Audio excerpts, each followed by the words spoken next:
I was standing at the mailbox at the end of the driveway checking my mail when a red BMW drove by and pulled into the neighbor's garage. As he pulled up to their garage, the door opened to let in the Beamer and then closed again. This seemed strange. I knew Kyle Good was out of town. Why would some guy come into their garage? I thought there could be dozens of innocent reasons. A cousin, maybe Doris's brother, who knows? And it's certainly none of my business. This incident was quickly forgotten when I noticed a letter in my mailbox from my sister living in Florida. Gina always writes excellent letters, full of family news and many articles clipped from the dozen or so publications she subscribes to. The next morning, as I was pulling out of my driveway to go to work, a Beamer drove past me so fast that I barely had time to brake to avoid backing into it. I might never have paid attention to this incident if my wife Jenny and I had not stopped by the Goods' house while walking the dog on Friday evening. The red BMW was parked on the street, and Kyle Good was standing on the porch talking to the guy I had seen earlier that week, driving the car. Kyle and the guy came up to us as we were walking along the sidewalk. "George, Jenny, hello?" Jenny and I paused until the two men approached the sidewalk. "George, meet my best friend Harry Thompson. Harry, this is our neighbor George." I shook Harry's hand and turned to introduce Jenny to Harry. "This is my wife, Jenny." I wasn't surprised when Harry let go of my hand and took Jenny's hand, looking at it like it was dessert. When you marry a woman as beautiful as Jenny, you get used to men drooling over her.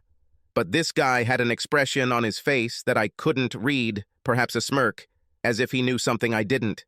Now that I found out that Harry is Kylie's best friend and not some relative, my head started to buzz as to why this guy spent the night when Kyle was out of town. Was there something between Harry and Kyle's wife, Doris?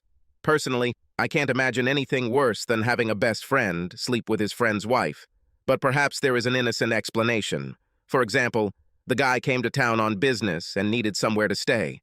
So I asked, "Harry, where do you live?" Harry replied, "Across the river in St. Paul." Thus, I close this topic. Harry is not related and does not live so far away that he would need a room for the night while traveling. It remains, Harry was still looking at Jenny like he was ready to pounce on her. So I said we needed to finish walking the dog and said goodbye to Kyle and Harry. This left me with a dilemma. Should I say something to Kyle? Part of me wanted to stay out of it. Part of me realized that Kyle had been my friend since Jenny and I moved into the area 7 months ago, and if I were him, I'd want to know if my wife was sleeping with him, someone on the side. By that Sunday, I had already decided everything. While Kyle was mowing the lawn, I came over to chat. After the pleasantries, I simply said, "Kyla, on Monday night, while you were out of town, your best friend Harry spent the night at your house." Kylie's reaction could have knocked me off my feet. He even chuckled as he answered, "George, of course, did. I bet he gave Doris all the pleasure of her life." My mouth was open. I had no words in response to Kyle's statement. Kyle continued to laugh as he explained, "George, I thought you knew. Doris and I have an open relationship. It took me a few seconds to realize this. So you do this with other people?" "Even more, we exchange partners. Haven't you ever noticed that cars come here once every 2 months? When it's our turn to be the masters." "The owners?" Kyle looked like he was having fun with my discomfort. "Yes, George. The owners. That is, 6 or more couples, plus lucky singles like Harry, stay here, and we all switch partners." I still hadn't come up with a coherent response to Kyle's news when he asked the inevitable question, "Would you like to join us with Jenny?" "We are always looking for newcomers. Doris and I will be considered aces if we attract you too." This question brought me out of my stupor. "No, Kyle. There is no way we would participate in something like that." As I turned to leave, I heard Kyle say after me, "It's a pity. The fact is that this is not the first time recently that the question of such sexual entertainment has been raised. 3 or 4 months ago, Jenny and I were recovering from a particularly nasty hour of sex when she asked me this, 'George, what fantasies do you have?' I pondered the question as my pulse and breathing slowly returned to normal. "I would like to make love to you on the beach." Apparently, I didn't give Jenny the answer she was looking for. So she asked again, "Anything else?" I was almost afraid to bring this up, but I decided to give it a chance. "Do you promise that you won't think I'm a pervert if I tell you?" Jenny propped herself up on one elbow, turning to face me, as if reassuring me that I must continue. "I promise, George. What is this?" Even just thinking about it made me excited. "Remember? You promised. I want you to dress really slutty. High heels, a little black dress that barely covers your ass and your perfect breasts, showing tons of cleavage. I want you to go to the hotel bar without me." As I spoke, Jenny looked at me with even more enthusiasm. I could see that she was on edge. "I want you to sit at the bar on a high bar stool with your long legs hanging out of that little black dress. Then I would walk into the bar and pretend I didn't know you. I would buy you a drink, we would chat until you finished your drink, then I would take you out of the bar, and all the men in the bar would watch us leave. I would take you to the room I booked, and we would have sex for hours. What if one of the men at the bar tried to buy me a drink or pick me up? You would, of course, ignore them. Wouldn't you love to watch me flirt with some guy at the bar before you pick me up? Wouldn't that make you horny? No. In my kinky fantasies, you can dress like an available girl in public, but that's too kinky. What about exchanging couples during sex? Have you ever thought about having sex with another couple or multiple couples? Jenny's question shocked me. "Jenny, I have no desire to do this with any other woman, and I certainly have no desire to watch any other man do this with you." "And what? Is this your fantasy?" Jenny was smart enough to give me the correct answer. "No, George, I just asked because many couples have this fantasy. I'm just wondering if one of yours is like that." Jenny ended the conversation by bending over and making me feel good. After that, I immediately fell asleep. The conversation about fantasies was forgotten. Only a few months later, when I was telling Jenny about the goddess's parties, I remembered Jenny's question. "Have you ever thought about sex with another couple?" After leaving Kyle that afternoon, I returned to our house. Jenny sunbathed outside in a skimpy bikini. I took a beer from the refrigerator and sat next to her on the terrace. "Jenny, do you know that the Goods throw sex parties with other couples?" Jenny's answer was telling. Every time she talks to someone, Jenny pulls her sunglasses up onto the top of her head so the other person can see her blue eyes. Years ago, Jenny's father told me that he taught his children to take off their sunglasses when they were talking to someone. He told me this because he wanted me to follow the same advice. He got tired of talking to me when I shaded my eyes. He said it made me not trust him. So when Jenny turned to me, still wearing her sunglasses, while answering my question, it made me suspicious. "No, George." "What?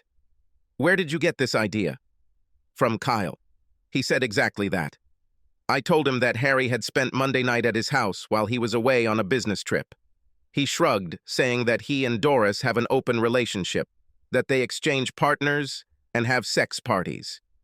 Well, I don't understand why it's any of our business. I can't believe you ratted Doris out to Kyle. Why did you do that?" "Jenny, if you were going behind my back, I would want a real friend to tell me about it. It's still a scam. I thought all boys were taught not to be talkers when they grew up. It all depends on the seriousness of the offense. Small things are not talked about, but if it's important, then—" Jenny interrupted me. "What's wrong with Doris sleeping with someone else? Who is she hurting?" Before I had time to think about it, I was already answering Jenny. "Jenny, you speak as if adultery is something insignificant. For many marriages, it is a break. Most spouses have difficulty coping with the infidelity of their husbands or wives." And he was stunned by Jenny's answer. "Well, that's just stupid. It's just sex." I was still stunned and silent when Jenny diffused the entire conversation. "George, whatever the Goods do is their business, not ours. As long as we love and trust each other and remain true to our vows, we should not quarrel with each other. Come here and kiss me. You haven't kissed me for several hours." I kissed Jenny, but something in our conversation did not give me peace. What would I have thought if I hadn't been distracted by Jenny's tight body in a red bikini? Over the next few weeks, I watched Jenny more closely. I must admit that almost everything in our daily life was completely normal. Our sex life didn't suffer. We still had sex at least 3 to 4 times a week, and weekend sessions continued to blow my mind, sometimes lasting for hours. There were no external signals that would make me suspicious, with 2 exceptions. First, one day when I picked up Jenny's smartphone to look up the phone number in her contacts, the phone was locked. This was something new. Jenny had never blocked her phone before. She said it was too inconvenient. Secondly, I noticed that Jenny was clearing the history on our computer. Again, Jenny had never done this in the past. Both a locked phone and a cleared history are small things, but as someone once sang, "From small things, mama, big things one day come." None of these circumstances were difficult to resolve. With some concern that I was invading Jenny's privacy, I was able to install a program on our computer that recorded activity in the background. Jenny could erase her history, but the computer would still save it in a file that I could view. It was not difficult to crack her phone password. I very casually handed Jenny her phone and asked for her brother's phone number. He didn't even mention that the phone was locked, and Jenny didn't realize that her back was to the mirror while unlocking it. I held my phone in my hand, recording a video of the image in the mirror while I waited for her to give me Matt's number. The web pages Jenny visited over the next couple of weeks were interesting. She seemed to enjoy reading erotic stories on the internet. What bothered me most was that these stories were mostly about sex with multiple partners. Every chance I got, I read the messages on Jenny's phone, and for weeks, there was nothing out of the ordinary, no calls to anyone I might consider a potential lover. Nothing. Until I told Jenny I needed to be out of town on business for a week and a half. My job as a translator usually required me to travel out of town every 2 months or so. Employees alternated business trips so that no one was constantly stuck on them. 2 days after I told her the news, during which time Jenny was acting very sad that I would be gone for so long, I read a message on Jenny's phone from Doris. We agreed on Saturday. Despite the late notice, 5 couples confirmed because you will be here again. Do you know how happy Kyle and Harry are? See you.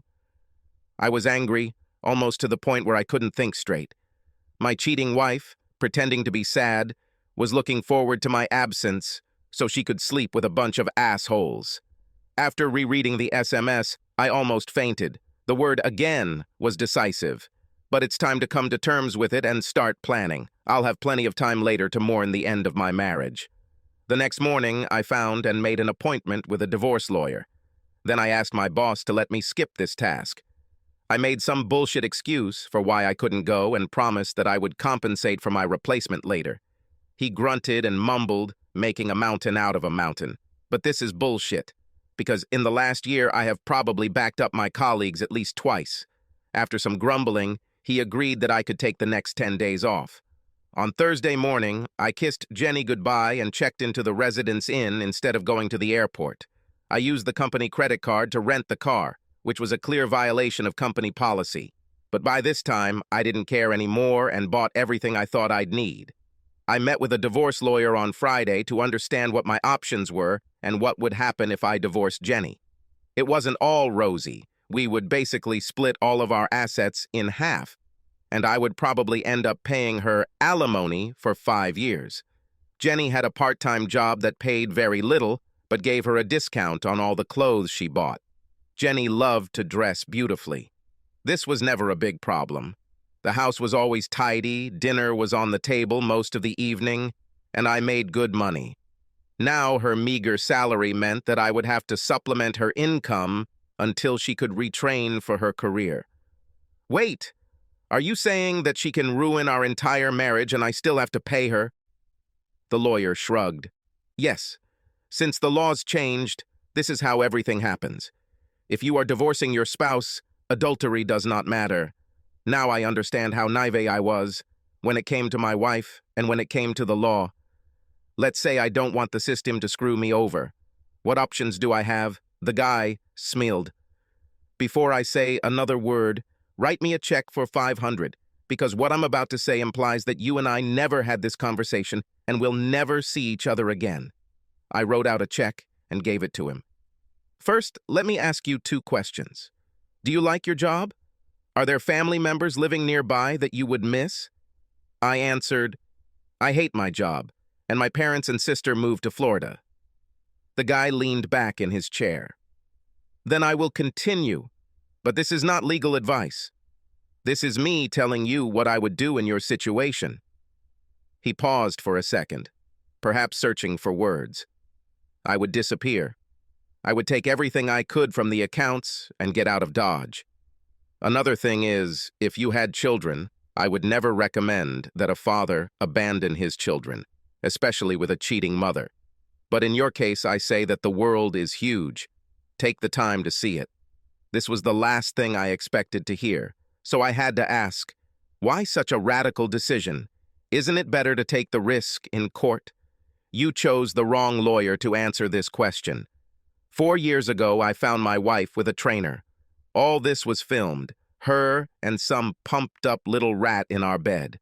The recording showed them laughing at me, at the way I work, and they make an idiot out of me. Nasty shit. I divorced her. I even had one of the best divorce lawyers in the area, better than me.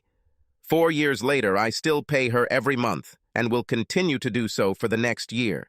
This is the reward you get for treating your wife like a queen and not forcing her to get a well-paying job while you're married. Let's face it, the system is rigged against people like you and me. I left the lawyer's office, shaking my head, but already beginning to formulate my plans. But first, I need to know exactly what Jenny is doing to her neighbors. A swingers party was planned for Saturday night, and if I was lucky, it would be at the Goodies house.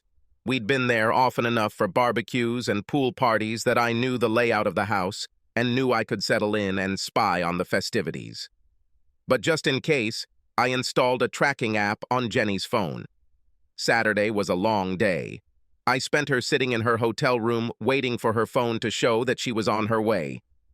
I didn't have to wait too long. At 5 o'clock in the evening, Jenny left the house and went to the Goods. I drove to our neighborhood in my rental car and parked on the next block. The Goods have a small shed in their backyard, and I was able to get into it without anyone seeing me by climbing through a fence that was about 80 feet high. Over the next 2 hours, I used a cine camera and a still camera to document the entire event at the Goods. The video was shot to record various combinations of couples, threesomes, and foursomes. I filmed all the fun going on by the pool or in the room outside the patio doors. A digital camera with a telephoto lens was used to capture details. The faces of the participants were clear enough to leave no doubt about their identity. The photographs showed the most disgusting shit I could imagine. The hardest part was watching and recording my wife. Yes, she was the main attraction and the obvious star of the show. The other women present may have had decent bodies, but Jenny had the most beautiful, and most of the men took advantage of the situation. Sometimes there were several. It is impossible to understand true heartache until you see the woman you love, with whom you plan to have children and grow old together, having sex with other men. I took a video of Jenny at the Goods pool, having fun with Kyle Good and Harry Thompson. The threesome ended, and Jenny returned to the house. The patio doors were closed, but I could still see the lit room where Jenny was sitting on some guy's lap, apparently giving him a lap dance. The next guy threw her on the couch, and they started having sex. After almost 2 hours of this, I had each participant's face recorded while they were in a compromising position. It was time to leave. When I was sitting in the car, trying to calm down, I wanted to cry, but I didn't. I wanted to hurt Jenny and all her friends, but I wouldn't do it. Instead, I returned to my hotel room, buying 5 bottles of Jack Daniels along the way. I sat and thought about what to do next. I didn't get drunk. I sat up long after midnight and thought about my life and the options that the lawyer presented to me. The more I thought about it, the more I realized that, with the exception of my marriage to the woman I loved just a few hours ago, my life was crap. I hated my boss and my job, hated life in the Midwest with all its cold winters. When the temperature finally rose above freezing, it was still impossible to go outside without being eaten alive by mosquitoes, and they now carried crazy pathogens like West Nile. I hated the big house that Jenny just had to have before we had kids, with a big lawn that needed watering and fertilizer just to have to be mowed twice a week. There were very few neighbors I cared about, and that number had just been cut in half. It was now a given that I would leave Jenny. I've heard that there are guys who can tolerate their wives' infidelity, and there are even guys who enjoy it. How, I don't know, but it definitely doesn't suit me. I tried to sleep. It was hard, but it finally happened after staring at the hotel room ceiling for what seemed like hours, wondering how I screwed up and why did it happen this way. After I graduated from the University of Minnesota with a double major in German and Russian, the Army offered me a job. All I had to do was sign up for the next 4 years. The advantage of the Army over other options was that I would not be doing menial work for 2 or 3 years, but would be doing real work as a translator immediately after finishing basic training. I met Jenny my senior year while I was stationed at the Pentagon. Jenny worked as a waitress at the bar where my friends and I hung out. I won't lie, the main attraction was a pretty face, a sweet smile, and a killer body. We dated for 7 months before I popped the question. Jenny said yes, and we got married and built a house in Minneapolis 2 months after I got my leave. Jenny had limited abilities.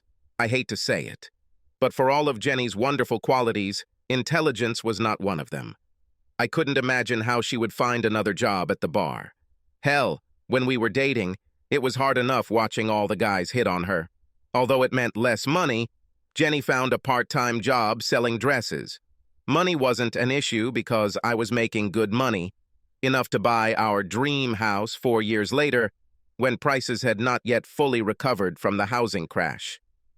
Our main reasons for moving to Minneapolis stumped me for 2 years after the move. My father was given good money for early retirement. He and his mother decided to join the other bullfinches, sold their house, and moved to sunny Florida. My sister, who never appreciated the cold winters in Minnesota, followed them. I don't want to make excuses for Jenny. There's no excuse for her going to the Goodses parties, but I think when her mom and sister moved to Florida, it left a void in Jenny's life. An emptiness that may have contributed to Jenny's subsequent attachment to our new neighbors, especially Doris. After Jenny and I bought the house, we gave ourselves a year to get it organized and ready before she got pregnant. Instead, I'm trying to sleep in this strange bed, wondering what I'll be doing in a year instead of holding my newborn baby. I woke up Sunday morning glad that I took my time last night with Jack Daniels and the hangover didn't make me feel any worse. There was a diner across the street that served a decent breakfast. I went through the list I made, a few things I wanted if I left, and a list of our assets, bank accounts, brokerage accounts, etc. The list of assets we needed to keep was short, and most of our money went towards a down payment on a house. I went to the first of 5 local car dealers looking for my next car. After finding what I wanted at 2 dealers, I made a deal with the one who gave me the best offer and drove off the dealer's lot with a used converted van and a check for $2,000, leaving my year-old Chrysler a $300 behind. The dealer got the best deal, but I did everything right, and now I had a car in which I could travel. Tuesday and Wednesday were spent getting my finances in order and equipping my camper with everything I needed for a long trip. I was ready by Thursday, a full day before the deadline, and one of the days Jenny was working at the store. Back at our house, I loaded the van with everything I wanted. There weren't many things, and they didn't fill the van more than necessary. I left a note on the kitchen table with 2 photographs, one of her with Goose and Thompson, and the other of our wedding, torn in half. I thought about keeping my engagement ring, but figured I could sell it somewhere down the road. It was gold and must have cost at least a tank of gas. The note read, "Jenny, I will not live with a liar and a cheat. Goodbye." My first stop was Naples, Florida, where my folks moved after my father retired. The van was a pleasure to drive. I spent 12 hours driving each day, mostly on country roads, before finding a campsite for the night. I quickly learned that there are good campsites and terrible ones. I'll have to learn to differentiate one from the other if I'm going to be traveling for any length of time. On the evening of the 3rd day, I came to my parents. My mom hugged me tightly, and even my dad hugged me like a man.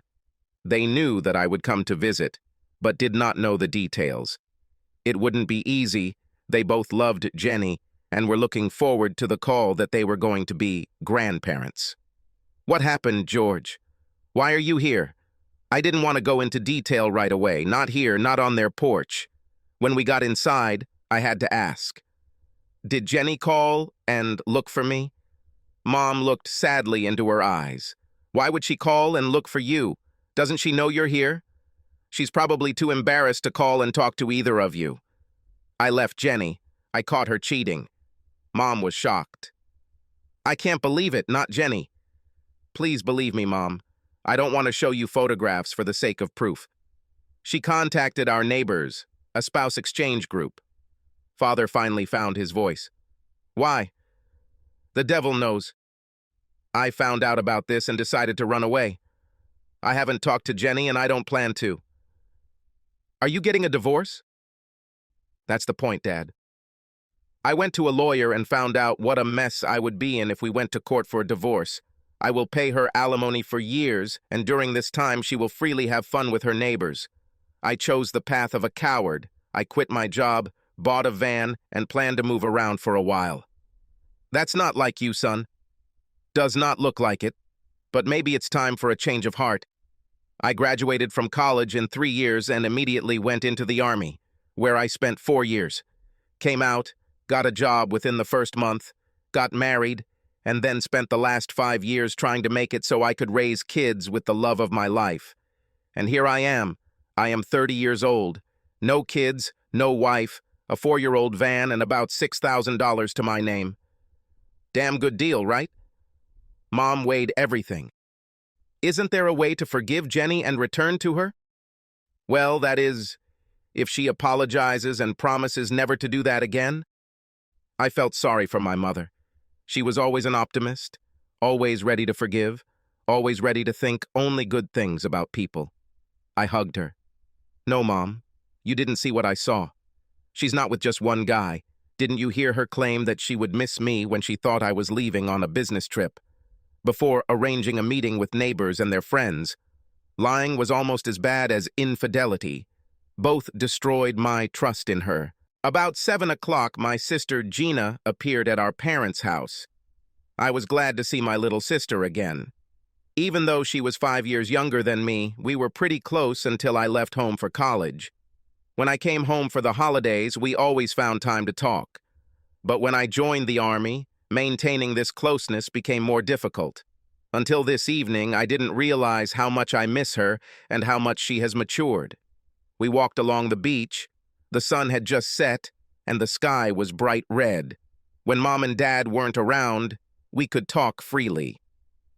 Jenny called me last night. She said that you left and left only a note. Did she tell you what the note said or why I left? No. I just asked that if I received news from you, I would ask you to call her so that she could explain everything. Tell me, big brother, what happened? Jenny got involved in the sexual entertainment of our neighbors. Without me, of course. I had to leave town on business. She took advantage of this to attend the party while I was away. I have videos of her with 5 different guys. I think Gina was taken aback by my revelation. Not a damn thing. What, did you hire a private detective? No, I didn't leave the city because I knew that something would happen. I saw a message on her phone.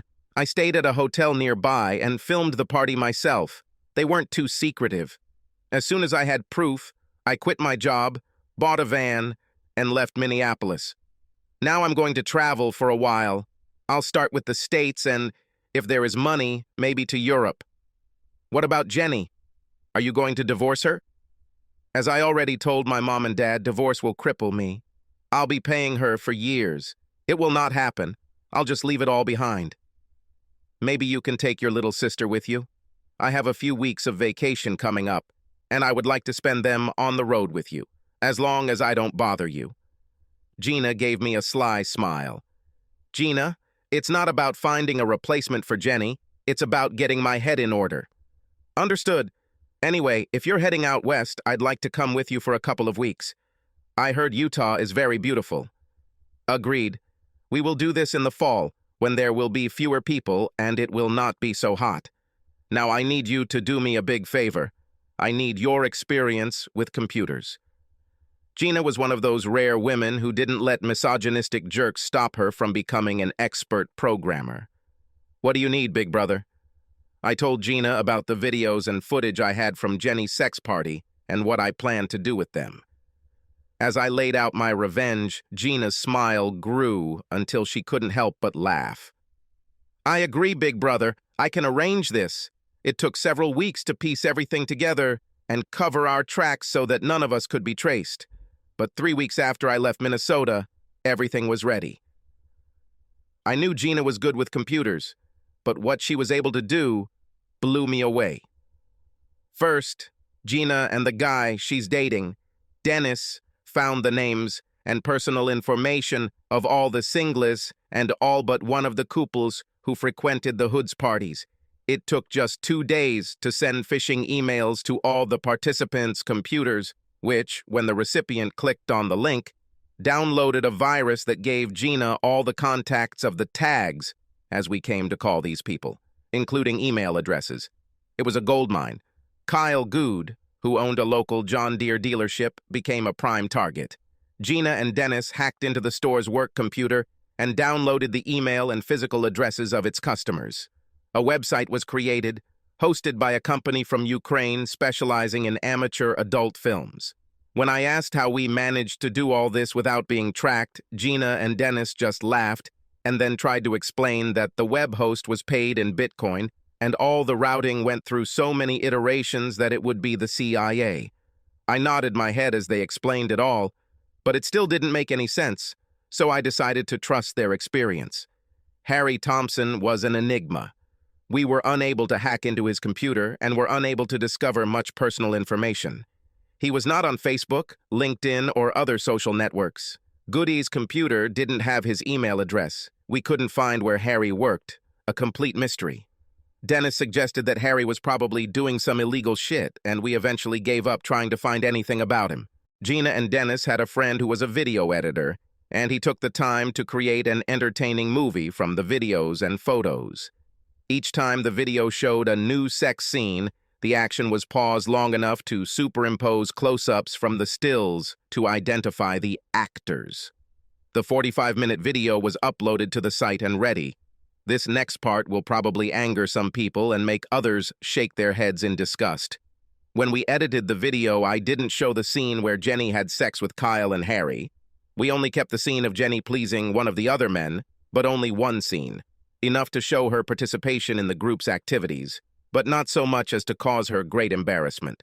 More than one person has asked me why I didn't throw Jenny's ass under the bus and expose her depravity, and I only have one answer: Jenny's parents.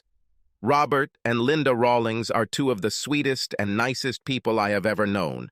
They accepted me into their home, treated me like a son, and if they ever have to see or hear about our video, they deserve better than to see their daughter in that light, even if she herself doesn't deserve more for breaking my heart. So while the video proved Jenny was a contestant, it didn't include any of her worst moments. One sunny Florida morning, Gina came to our parents' house where I was staying, sat down at the kitchen table with her ever-present cup of black coffee and asked a question. "Everything is ready, big brother. The site is up. The email is loaded. A couple hundred letters to good customers who don't have email are stamped and ready to send. Are you ready to pull the plug? It's time to act."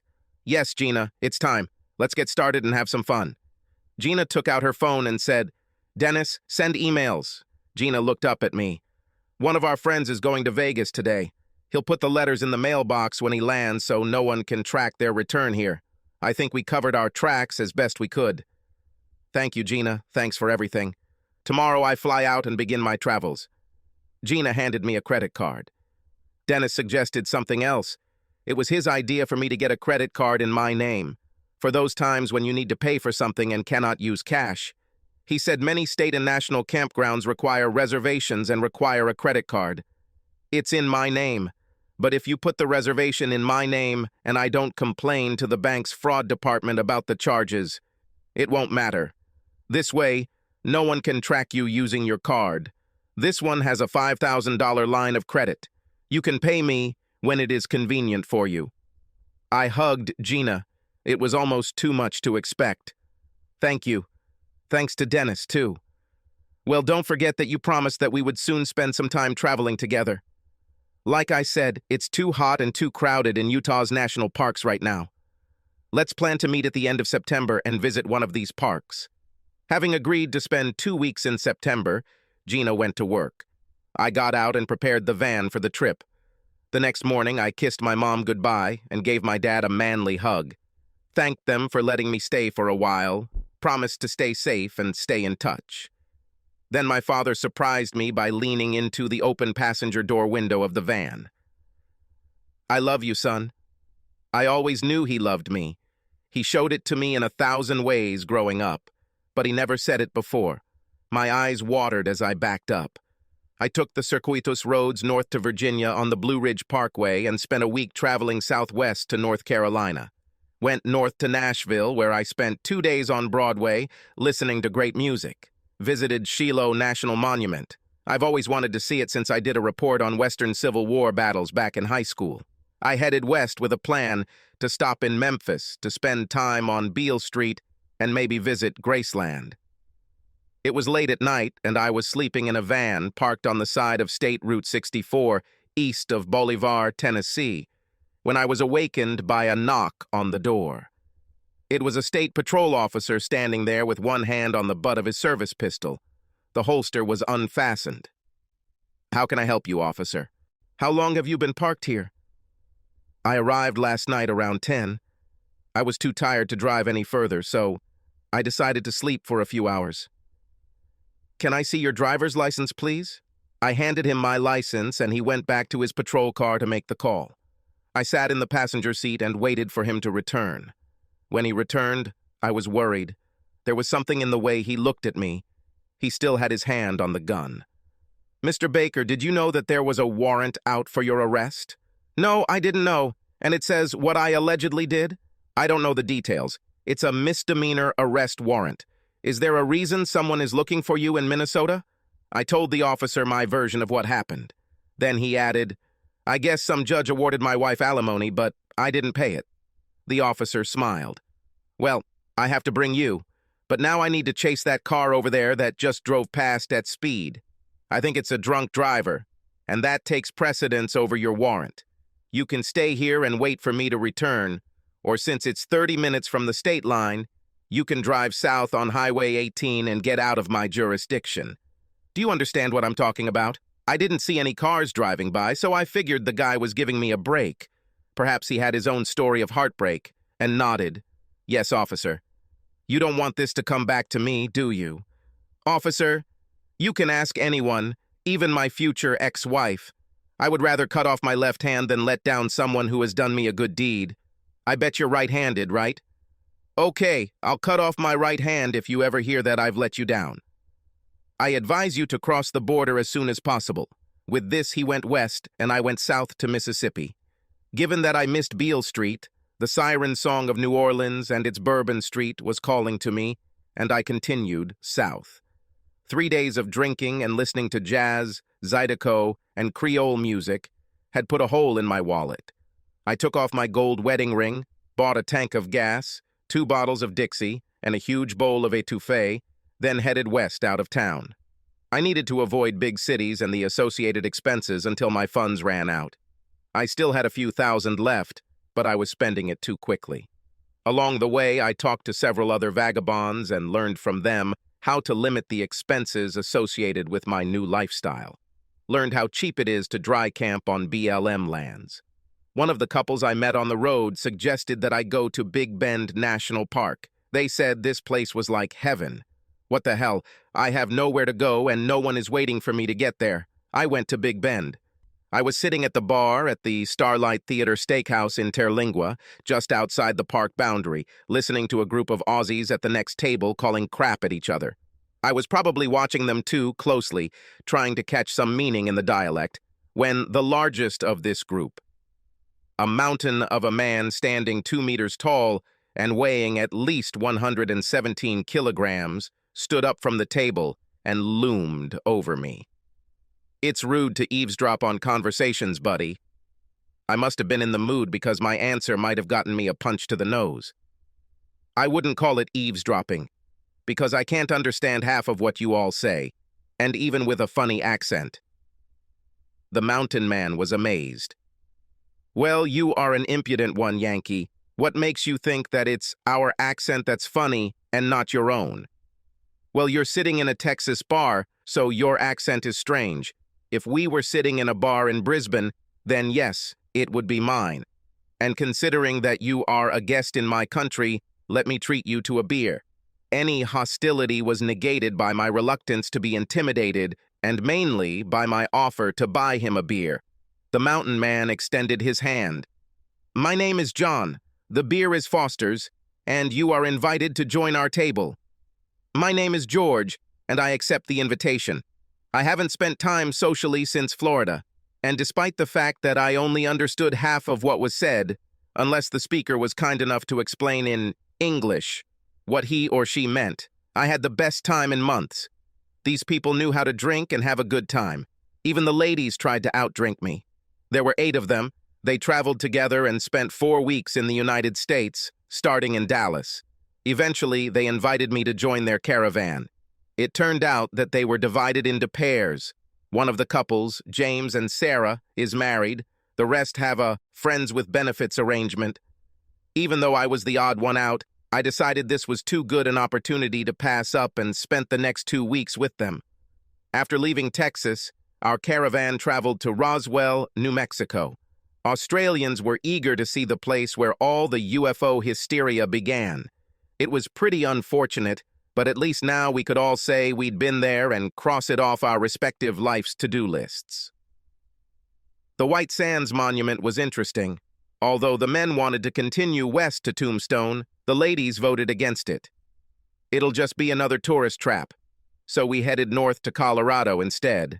I stayed out of the discussion and was happy to be anywhere with this happy group. The Colorado Rockies blew my mind. I was not ready for such beauty. I grew up in the Midwest and spent all my time east of the Rockies. The Aussies and I spent our last week together zigzagging across the state before splitting up at Breckenridge. They were returning to Texas, and I was heading to Grand Junction, where Gina would meet me. We spent the last night in a bar, walking down Main Street before I said goodnight to them, promising that I would make it to Australia someday. As I walked back to my van, Mary came up behind me and took my hand. Can I stay with you for the night? I was surprised, pleasantly surprised, but didn't want to start a fight with my new friends and never wanted to be that guy who gets involved with someone else's woman. What about John? Will he be upset if you spend the night with me? John had his eye on that American blonde with fake breasts, and apparently he will spend the night with her. John and I travel well together and have a lot of fun, but we're not what you'd call exclusive. Mary's offer was tempting. I've never had a one-night stand before. I guess I'm an old-fashioned guy who likes to have a relationship with her when I sleep with a girl. Does this mean you don't want to sleep with me? I looked at Mary, determined to end the long silence. No, damn it. Come with me.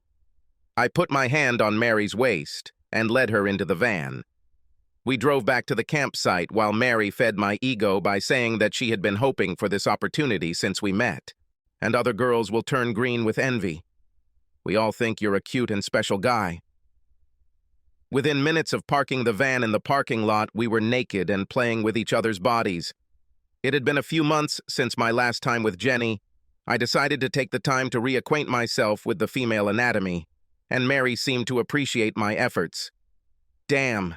It felt good, physically and emotionally, to be inside a woman and feel her legs wrap around my waist. When we finished, I realized that I hadn't thought about protection. Sorry, I didn't think. Mary stroked my cheek, smiling. No, I wanted it myself. I am safe, both in terms of health and in terms of pregnancy. No worries. I kissed her soft lips. This is the girl. Great libido, natural beauty, confidence, and sense of humor. I was both sad and happy that she was leaving tomorrow. I could easily fall in love with her, although I knew that I was not ready for another relationship. We continued kissing until Mary told me it was time for bed. When I woke up the next morning, Mary was already up and dressed. She was sitting on the bed holding my hand. Seeing that I opened my eyes, she leaned over and kissed me.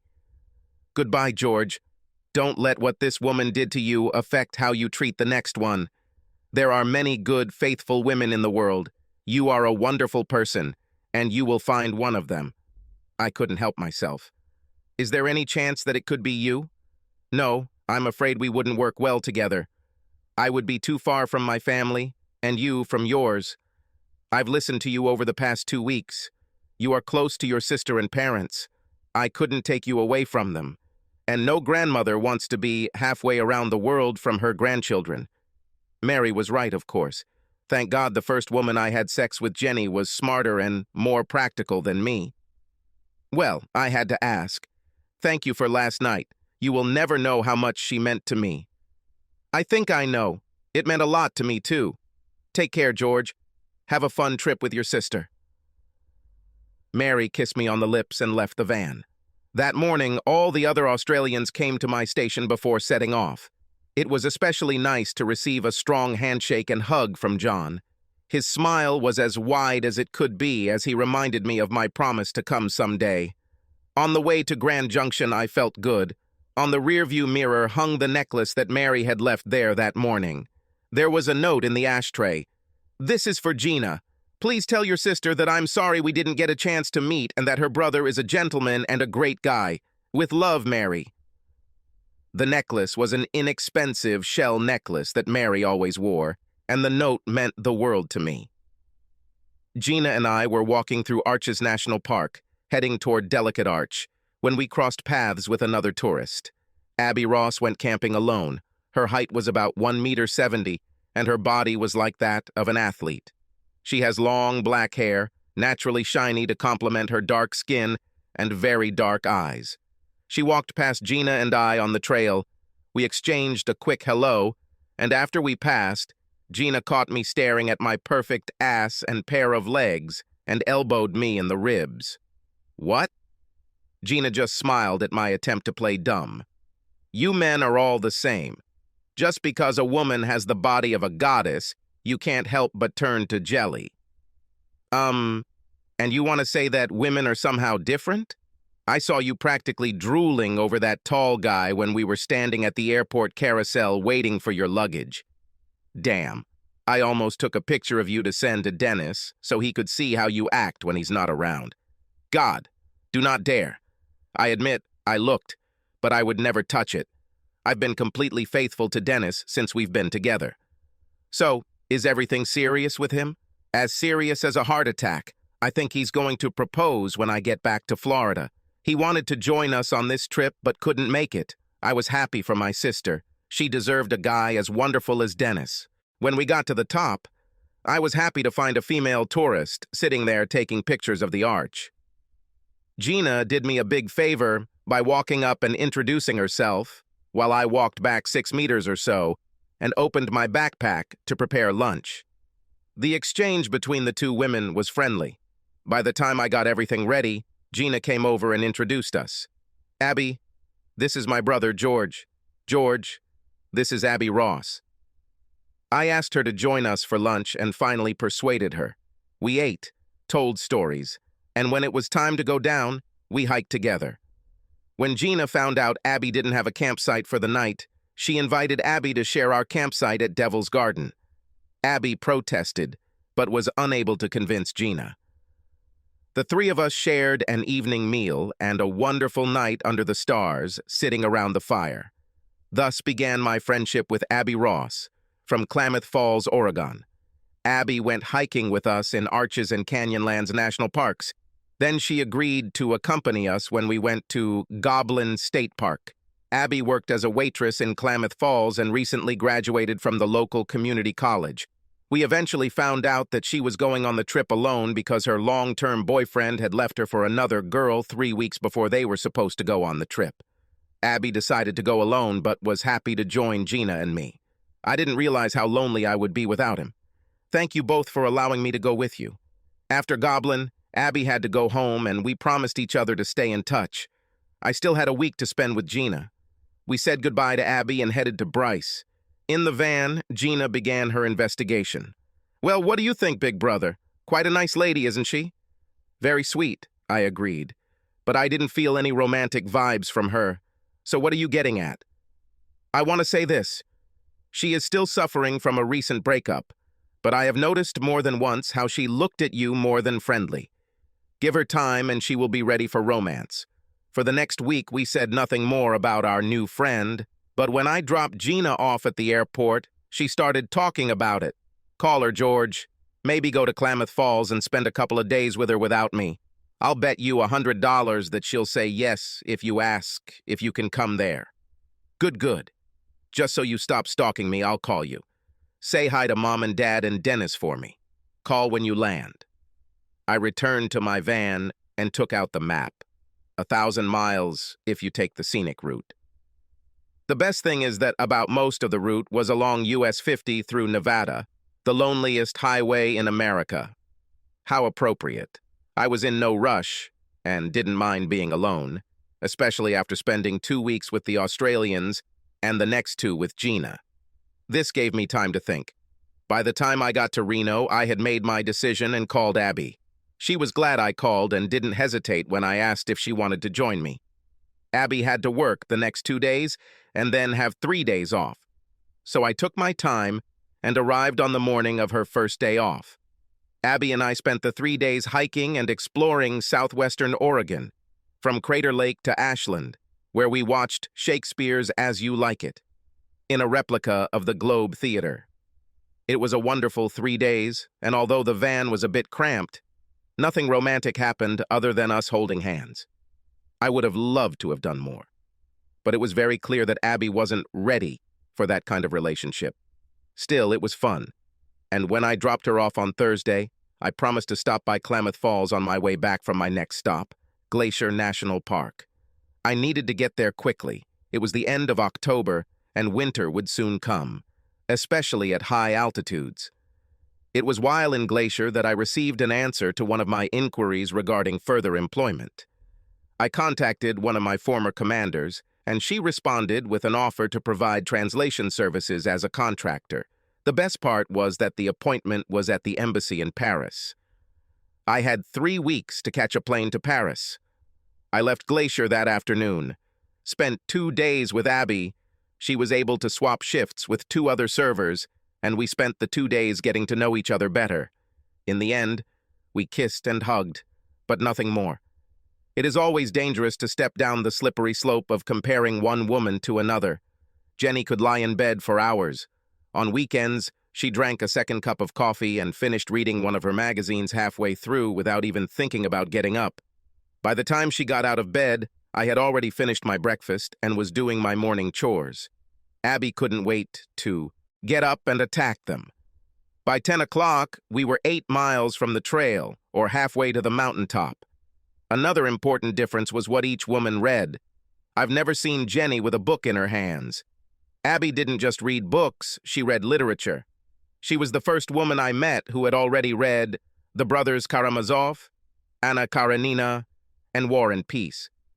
The more time I spent with Abby, the more I realized that she and I have similar views on almost everything that I consider important.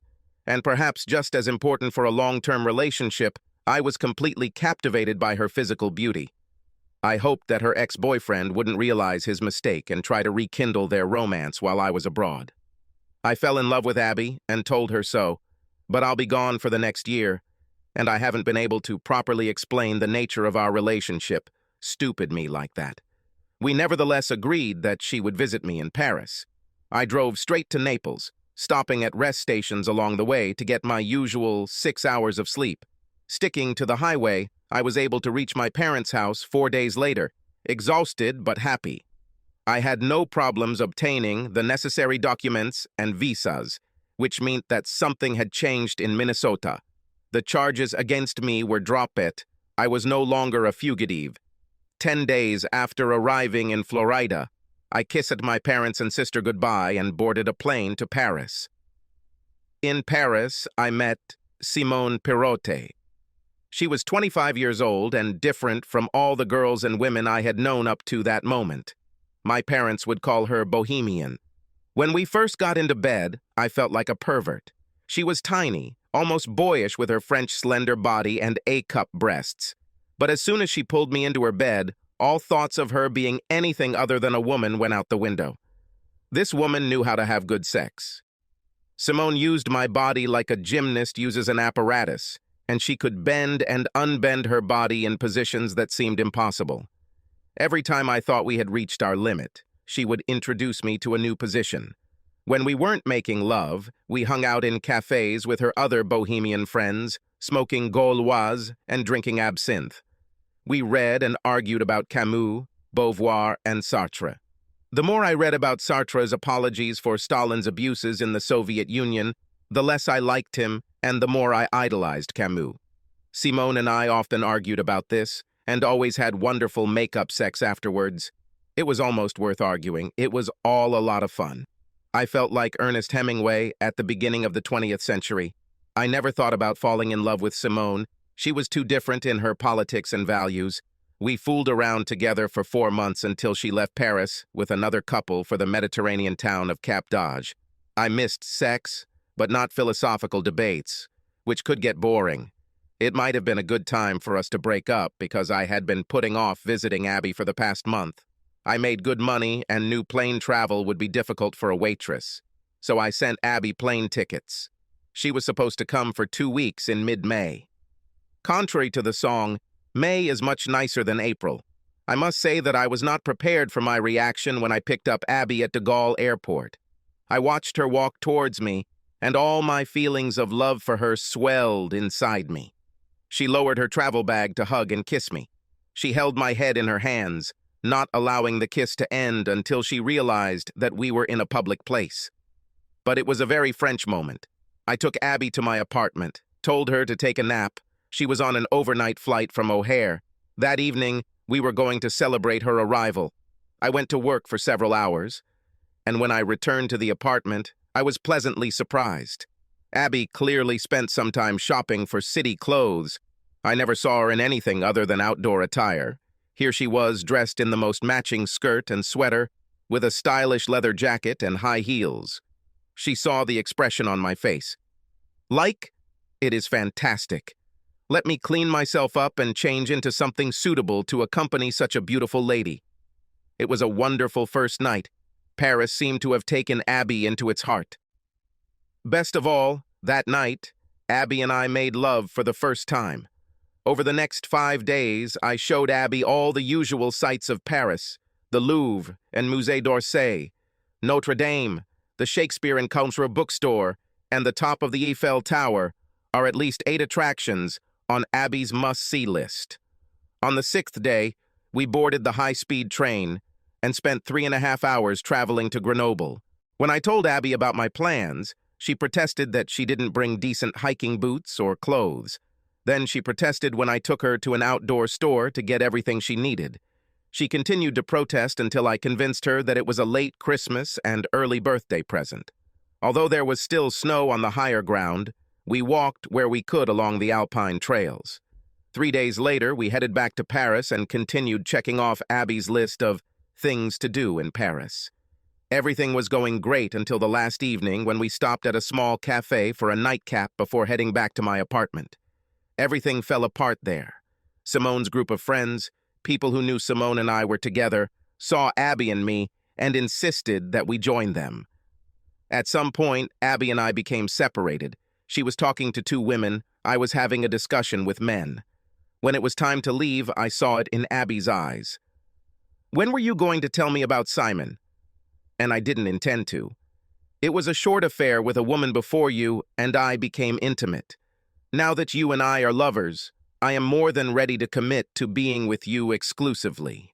I promise that I will never be with another woman while we have such obligations." Abby didn't calm down. "I thought we were lovers. When you left Klamath Falls last November, you told me you loved me. I thought it meant something. I said I was falling in love with you, and that actually meant something." We had to define what that meant. Abby started crying. What a fool I am. She went to the bedroom and got ready for her flight, another one at night. She left the bedroom with tears in her eyes. "I'll take a taxi to the airport." Let me take you. No, now I just need to be alone. I'm sorry this happened last night. I had such a good time with you, and now I feel like I'm just a place until Simone returns to Paris. It is not true. Maybe not, but it seems so to me, and I need to think it over. Call, and we'll talk. We may not be able to talk for a long time. Tomorrow I'm leaving for Moscow for important negotiations. While I'm there, communication will be limited due to the nature of these negotiations. Let me take you to the airport. No, just call me when you can. Abby reached behind my head and pulled me in for a kiss. I love you, George Baker. She left without saying another word. But before the door closed, I said to her, "And I love you, Abby Ross." I was right. For the next 2 weeks in Moscow, communication was short and limited to family members. By the time I returned to Paris, my first phone conversation with Abby was tense. Before we had time to improve relations, I went to Moscow again, because the agreements reached during the first round of negotiations were falling apart. Talk about bad timing. Abby wasn't a bitch, on the contrary. She did her best to tell me she understood, but we needed to talk, and quickly, before everything fell apart. In July, Gina, Dennis, Mom, and Dad came to visit. One of the great advantages of serving in Paris was that it did not take much effort to persuade people to come stay for a while. Try the same thing at some of my previous military postings. Gina had great news. Jenny called her to explain why I was no longer a fugitive. Jenny was renting out our old house to a couple who wanted to buy it. Selling the house would be enough to pay off the mortgage plus any remaining money owed to Jenny. If I had signed the papers, giving up my claim on the house, Jenny would have had enough. Most importantly, Jenny filed for divorce, claiming abandonment. We would be officially divorced by June of next year, without any additional effort on my part. Gina had the documents, I signed them and mailed them to Jenny. We had a great time in Paris. The only exception was when Gina gave me a hard time for letting Appy go. Gina, I'm not just trying. I'll work it out when I get back to the States, I promise. Damn, what a fool you are, big brother. Do you really think that a woman with such virtues, beauty, personality, and brains will sit for a long time and yearn for your pathetic ass? She was right, but for the next few months there was little I could do except Skype with Abby and write love letters. My first stop upon returning to the States was Klamath Falls. Not only did Abby welcome me with open arms, she did everything to make me feel like we were a couple again. But there was one big problem. I needed a job, and the only West Coast offer I got was from a tech company in Los Angeles. Family was very important to Abby, and she wanted to stay close to her family, while I needed to be where there were opportunities for my specialty, and Klamath Falls is not a place where those skills are needed. Finally, we were both on the same continent, but we lived 700 miles apart. For the next few months, we spent at least one weekend a month together, either in Klamath Falls or Los Angeles. In May, we took 2 weeks off from work to hike Joshua Tree, Kings Canyon, and Death Valley. There was not the slightest doubt that we were suitable for each other and loved each other, but I still found it difficult to decide on marriage. This was most likely due to my lack of self-confidence and other trust issues. Let's face it, my history with women has not inspired confidence. Jenny didn't leave me, but I wasn't enough for her to remain faithful. But Simone, although we were not suitable for each other, still left me, and not the other way around. Abby claims she loves me, but not enough to leave her family and join me in California. Abby and I continued to meet whenever possible. I was 100% faithful and had no doubt that she was too. I didn't give up. I kept looking for a way for us to be together. Sometimes life throws you curveballs, sometimes it throws you over the head, and every now and then you get a serve that's just big and fat, going straight to your sweet spot. You can't help but knock it out of the park. That July, I received 2 fat balls.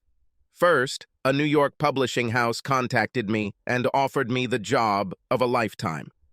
I was chosen to translate Joseph Stalin's personal papers and letters from Russian into English for an upcoming book.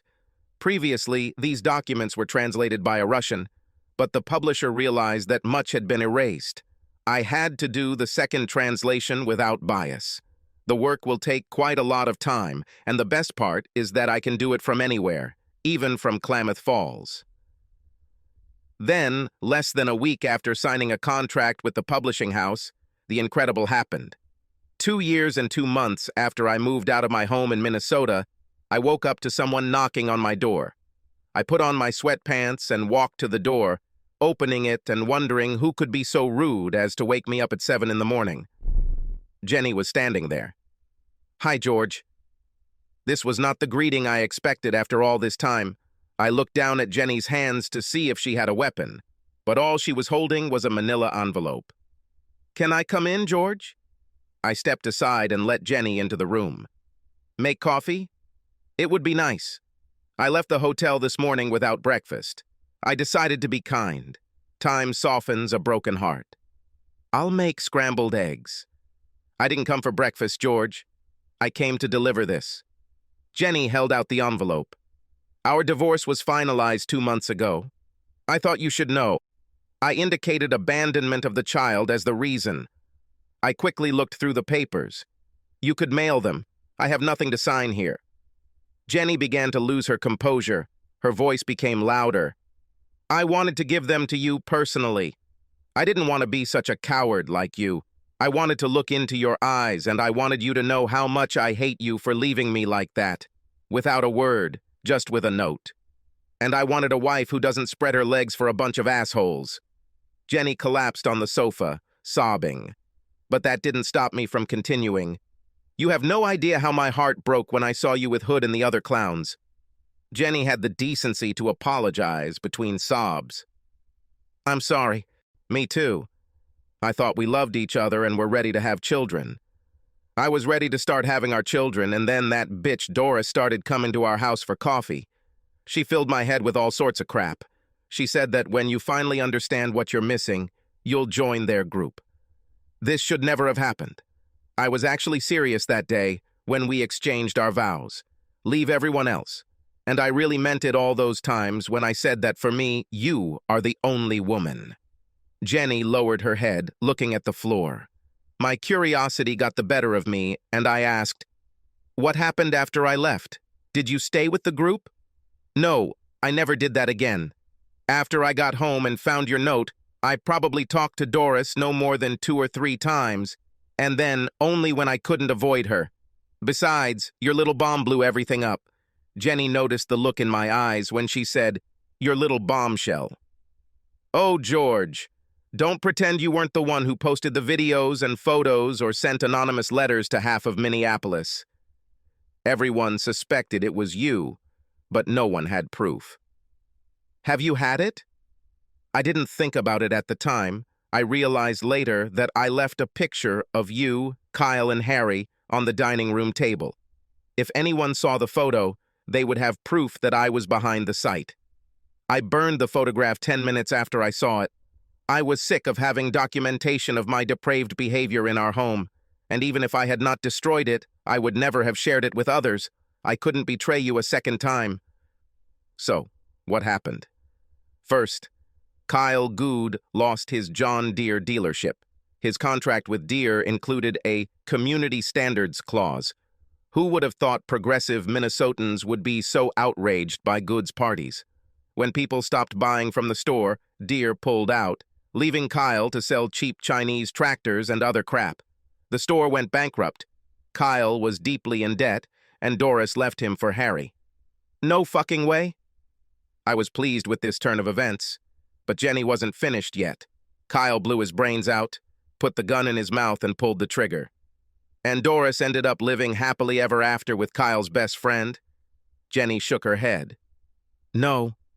It turned out that Harry had anger problems, and after putting Doris in the hospital, he ended up in prison, and will be there for at least 8 years. 8 years for hitting a woman? What did he do to her? Oh, there was more than that. When police went to his home, they found him distributing oxycodone. He received a year for beating Doris and 10 for drug distribution charges. It just kept getting better and better. I couldn't stop laughing, Jenny continued. 2 other couples have moved. It seems the school board doesn't have much sympathy for elementary school teachers involved in a sex scandal. What about you, Jenny?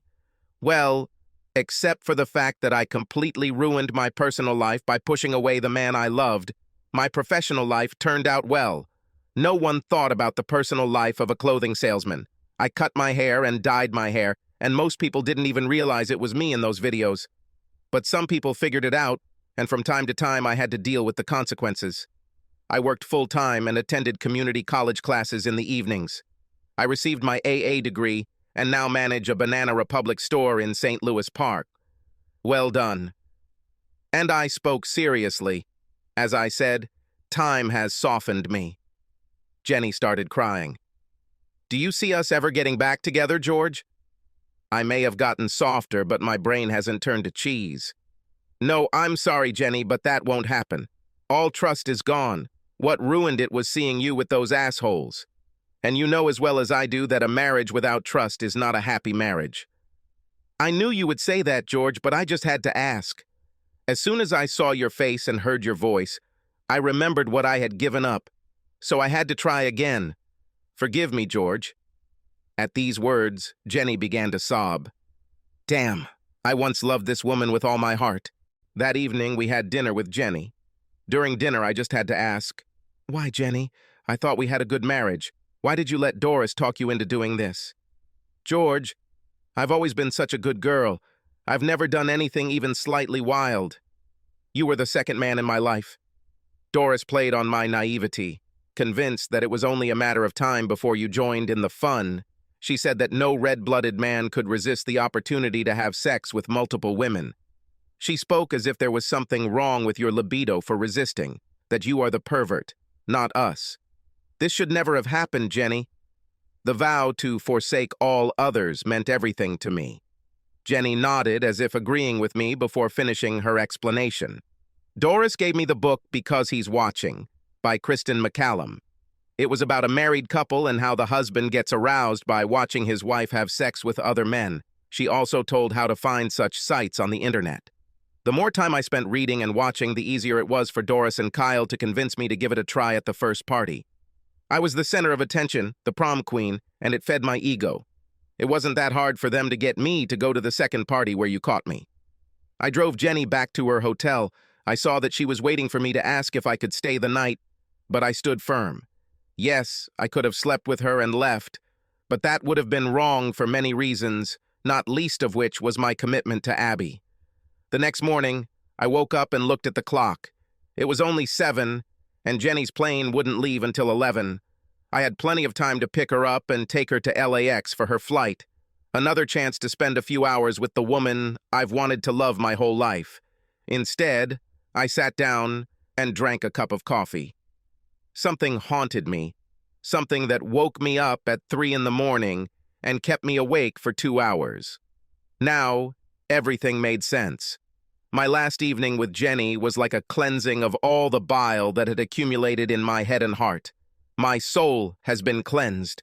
I didn't realize until last night how important it was to close this chapter of my life with Jenny in order to start a new chapter with someone else, with Abby. I showered, packed the car, and locked the apartment. With any luck, I'll make it 700 miles and be in Klamath Falls before Abby finishes her shift tonight. I called, hoping it wasn't too early to call someone who worked the late shift. She must have seen my name on the screen. Her voice sounded sleepy. Hi, George. Good morning, Abby. Sorry to wake you, but I was wondering if I could pick you up from work tonight. Why? Where are you? I'm just leaving Thousand Oaks. I must be with you by 11. Something happened? No, I just need to stay with you for a couple of days. If you can give me some time, maybe we could take a little hike and talk. Certainly. I'll switch shifts with Janet tomorrow. Are you sure you should drive all day? I'll be fine. I'll see you at 11. I was 200 miles north when I realized that I was going to propose empty-handed. I stopped at Ben's Bridge in Sacramento. I was looking at diamond rings when my gaze moved to a display case with sapphires next to diamonds. One ring caught my eye and I walked up to it, much to the surprise of the saleswoman. Sapphire? Yes, this one. An unconventional ring for an unconventional lady.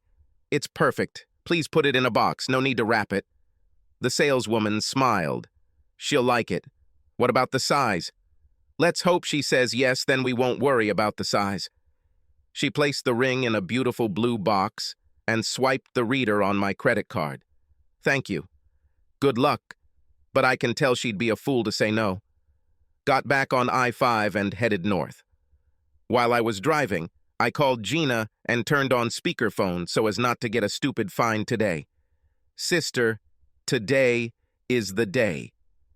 I go to Abby with a ring in my pocket and all the hope in the world in my heart. Gina was practically screaming down the phone. I'm glad for you, George. Do you think she will say yes? Gina laughed. Ask her the right way, and she will be your bride by the time you get to the "do you agree" part. I wish I had your confidence. Wish me luck, sis. Gina was almost right. I pulled up to the front door of the pub at 11:11:05, and Abby walked out to the car. I opened the door, got down on one knee with the box in my hands, but before I could say, I agree, she was already in my arms and said, yes, kissing me on the lips, cheeks, nose, and forehead. Looks like I'm getting married again. We spent the next 2 days visiting her family, walking in the mountains, and making love. Abby was especially excited when she heard about my new contract. Seriously, George, will I marry you and live here? That's when I realized that Abby had said yes to my marriage proposal without asking about our living arrangements. Now, with my new contract, this was a moot point. We will be able to live and raise our children, and she will have the support of her mother and father. The best of all worlds.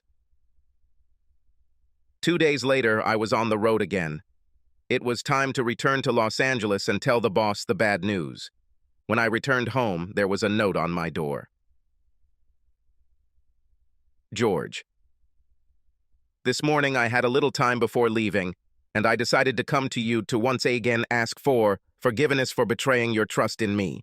I don't know if we'll ever have the opportunity to see or talk to each other again, but please understand that I know it was my immature, selfish behavior to listen to Keely and Doris's bad advice is the only reason why today we are not husband and wife, and why will I never have our children, the children we planned and worked for. I will love and miss you always.